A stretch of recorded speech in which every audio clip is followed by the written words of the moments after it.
الله أكبر.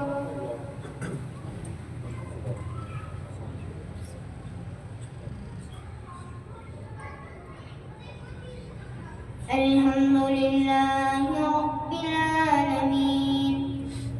الرحمن الرحيم مالك يوم الدين إياك نعبد وإياك نستعين اهدنا الصراط المستقيم صراط الذين أنعمت عليهم غير المغضوب عليهم ولا الضالين. والفجر وليال عشر والشفع والوتر والليل إذا يسر هل في ذلك قسم لذي حجر ألم تر كيف فعل ربك بعاد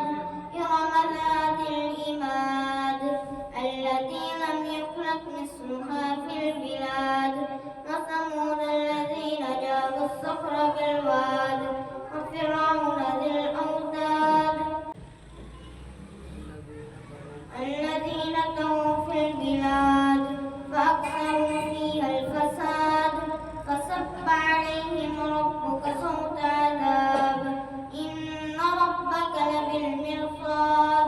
فأما الإنسان إذا ما ابتلاه ربه فأكرمه ونعمه فيقول ربي أكرمن وأما إذا ما ابتلاه فقدر عليه رزقه فيقول ربي أهانن كلا بل لا تكرمون اليتيم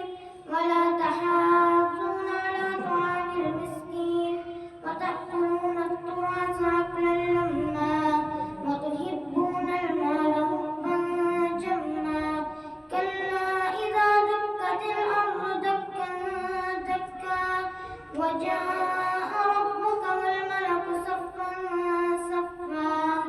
وجيء يومئذ بجهنم يومئذ يتذكر الإنسان وأنى له الذكرى يقول يا ليتني قدمت لحياتي فيومئذ لا يعذب عذابه أحد ولا يوثق وثاقه أحد يا أيتها النفس المطمئنة